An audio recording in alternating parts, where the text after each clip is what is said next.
নমস্কার, কেমন আছেন সবাই? নিশ্চয়ই খুব ভালো আছেন। বাসন্তী রান্নাঘরে সবাইকে স্বাগত। আজকে আপনাদের সামনে তুলে ধরেছি কাঁচা আমের আমসত্ত্ব। আর টক ঝাল মিষ্টি এই আমসত্ত্ব একবার মুখে দিলে একদম মোমের মতো গলে যাবে। এটা যেরকম খেতে সুস্বাদু আর বানানোটা একদম জলের মতো সহজ। আশা করি ভিডিওটা আপনাদের ভীষণ ভালো লাগবে। আর ভিডিও ভালো লাগলে অবশ্যই চ্যানেলটাকে সাবস্ক্রাইব করে আমার পাশে থাকবেন। তাহলে শুরু করা যাক। কাঁচা আমের আমসত্ত্ব, ওই জন্য কাঁচা আম তো লাগছে। এখানে 500 গ্রাম কাঁচা আম নিয়েছি। আর আমগুলো কিন্তু এরকম মাঝারি সাইজের। আর আম কেনার সময় খেয়াল রাখবেন আমগুলো যেন খুব টক না হয়। এবার আমগুলোকে কেটে নেব। আমগুলোকে কেটে নিলাম। কিরমভাবে কেটেছি সেটা একবার দেখিয়ে দিই। ঠিক এইরকম টুকরো করে কেটে নিয়েছি। এবার এগুলোকে সেদ্ধ করে নেব। এখানে আমি সময় বাঁচানোর জন্য এবং গ্যাস বাঁচানোর জন্য প্রেসার কুকার ব্যবহার করেছি। সেখানে আপনারা চাইলে কিন্তু এটা কড়াইতেও সেদ্ধ করে নিতে পারেন। এবার আমগুলো সব দিয়ে দিলাম।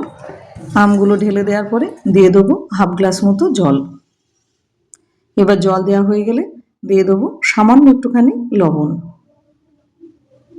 হাফ চামচ মতো। এবার প্রেসার কুকারের ঢাকনাটা আটকে দিয়ে এবার বসিয়ে দেবো গ্যাসে। তাহলে চলুন শুরু করা যাক।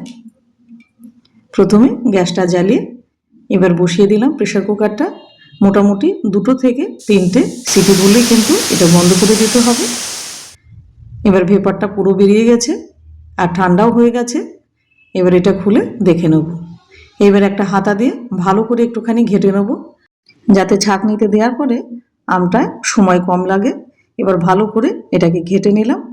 একদম মোমের মতো গলে গেছে। আমগুলো কিন্তু খুব সুন্দর, ওই জন্য আমগুলো একটুখানি দেখে নেবেন। এবার একটা গামলা নিয়ে নিলাম, গামলার উপরে বসিয়ে দিলাম একটা স্টেনার। এবার আমগুলো সব ঢেলে দেবো। ঢেলে দেওয়ার পরে এবার একটা হাতা দিয়ে ভালো করে ঘষে নেব, যাতে পুরো আমের পিউরিটা পড়ে যায় গামলার মধ্যে। এটা ঘষা হয়ে গেল। দেখুন কত সুন্দর আমের কাতটা আমরা পেয়ে গেলাম। আর আজকে আমসত্ত্বটা কিন্তু আমি মিষ্টি দিয়ে করব। আপনারা চাইলে সেখানে চিনি দিয়েও করতে পারেন। এখানে 200 গ্রাম মিষ্টি নিয়েছি। এবার চলুন বানাতে শুরু করি। প্রথমে গ্যাসটা জ্বালিয়ে বসিয়ে দেবো একটা কড়াই। এবার কড়াইটাকে বসিয়ে দিয়ে মিষ্টিটা দিয়ে দেবো। এবার দিয়ে দেওয়ার পরে অল্প একটুখানি জল দিয়ে দেবো, হাফ গ্লাস মতো। এবার গ্যাসের ফ্লেম লো টু মিডিয়াম করে এবার মিষ্টিটাকে গলতে দেবো। অর্ধেকটা গলা হয়ে গেলে এরকম এবার আমের কাঠটা দিয়ে দেবো। পুরো মিষ্টি না গললেও চলবে। আর গ্যাসের ফ্লেম রেখে দেবো লো টু মিডিয়াম। আর এখানে আমি 500 গ্রাম আমের আমসত্ত্ব করে দেখাবো। সেখানে আপনারা চাইলে কিন্তু বেশিও করতে পারেন, আবার এর চাইতেও কমও করতে পারেন। আর আম যদি খুব টক হয় তাহলে কিন্তু চিনি বা মিষ্টির পরিমাণ একটু বেশি লাগবে। এবার এটাকে ফুটতে দেবো যতক্ষণ না এর কালারটা না চেঞ্জ হয়। আমের কাঠটা ফুটে গেছে আর কালারটাও কিন্তু চেঞ্জ হয়েছে, কিন্তু এখনও পাতলা আছে। এটাকে এখনও ঘন করতে হবে। আমসত্ত্ব বানাতে গেলে কিন্তু একটু ঘন না করলে হবে না, তাহলে কিন্তু জমবে না। এবার এটাকে ফোটাবো মোটামুটি আরও 5 থেকে 7 মিনিট। এখানে দিয়ে দিলাম হাফ চামচ এমনি নর্মাল লবণ, আর দিয়ে দেবো 1/4 চামচ বিট লবণ। এবার সবগুলো ভালো করে মিশিয়ে নেব। আর এরকম টক ঝাল মিষ্টি আমসত্ত্ব আপনারা কারা কারা খেতে ভালোবাসেন সেটা অবশ্যই কমেন্ট সেকশনে জানাবেন। আর কোথায় থেকে আমার আজকে ভিডিওটা দেখছেন সেটাও জানাতে ভুলবেন না। এবার সবগুলো মেশানোর পরে এবার ভালো করে এটা আরেকটু ফুটিয়ে নিতে হবে, যতক্ষণ না একটা গাঢ় ভাব না চলে আসছে। এটা কিন্তু অনেকটাই গাঢ় হয়ে গেছে। এবার খানিকটা জাল করার পরে দিয়ে দেবো হাফ চামচ মতো চিলি ফ্লেক্স। বাচ্চারা যদি খায় তাহলে একটুখানি অল্প করে দেবেন। আর আমার বাচ্চারা যেহেতু বড়, ওরা এই ধরনের খেতে ভালোবাসে, খুবই পছন্দ করে আমসত্ত্ব। এবার এটা কিন্তু অনেকটা গাঢ় হয়ে গেছে। এবার কীরকম তাকে আপনারা নামাবেন সেটা বলে দিচ্ছি। আর গ্যাস কিন্তু এখন কমিয়ে দিয়েছি, এখন কোনোভাবে লো টু মিডিয়াম রাখা যাবে না। এবার চিলি ফ্লেক্সটা খুব ভালোভাবে মেশানোর পরে আরও একটু সময় জাল করে নিতে হবে।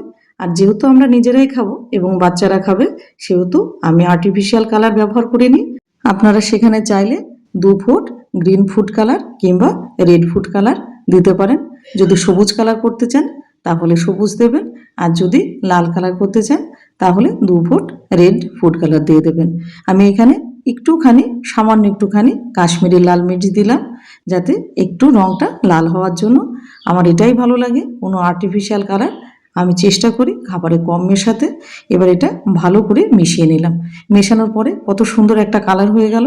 আমার মনে হয় না আর কোনো আর্টিফিশিয়াল কালার এর মধ্যে দেওয়ার দরকার আছে। আর এটা অনেকটা গাঢ় হয়ে গেছে। এবার গ্যাসের ফ্লেম অফ করে দেবো। এবার একটা বড় সাইজের থালা নেব। এবার থালাতে খানিকটা তেল এভাবে ব্রাশ করে নেব। এবার জাল দেওয়া আমটাকে সাবধানে আস্তে আস্তে ঢেলে দিতে হবে। এই কাজটা কিন্তু খুব সাবধানে করতে হবে, ভীষণ গরম, একটু করে ঢালতে হবে আর এরকম করে স্প্রেড করে দিতে হবে।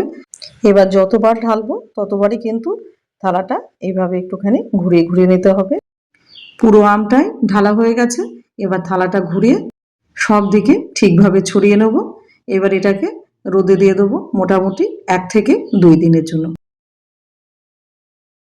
2 দিন পর আপনাদের সামনে ফিরে আসলাম। এটা কিন্তু খুব সুন্দরভাবে শুকিয়ে গেছে। আর এটা ভালোভাবে না শুকালে কিন্তু এটা উঠানো যাবে না।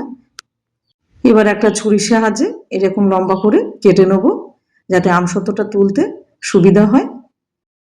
এবার একটা চামচ নিয়ে চামচের পিছন দিক দিয়ে এটা একটুখানি ছাড়িয়ে নেব, যাতে আমসত্ত্বটা খুব সুন্দরভাবে উঠে আসে। এটাকে ছাড়িয়ে নিলাম। এবার এটাকে সাবধানে হালকা হাতে এটাকে রোল করে নেব। আর কত সুন্দরভাবে উঠে যাচ্ছে। আপনিও যদি এইরকমভাবে বানান তাহলে আপনারটাও কিন্তু এত সুন্দরভাবেই উঠবে। এরকম পারফেক্ট আমসত্ত্ব আপনি নিজে হাতে বানিয়ে নিতে পারবেন। তাহলে তৈরি হয়ে গেল কাঁচা আমের আমসত্ত্ব। ভিডিওটা আপনাদের কেমন লাগলো? আশা করি ভালো লেগেছে। আর যদি ভালো লেগে থাকে চ্যানেলটাকে সাবস্ক্রাইব করে সুন্দর করে একটা কমেন্ট, একটা লাইক আর ভিডিওটাকে প্রচুর পরিমাণে শেয়ার করে অন্যের স্বাদের ভাগিদার হন। তাহলে আজ আসি, ভালো থাকবেন, সুস্থ থাকবেন।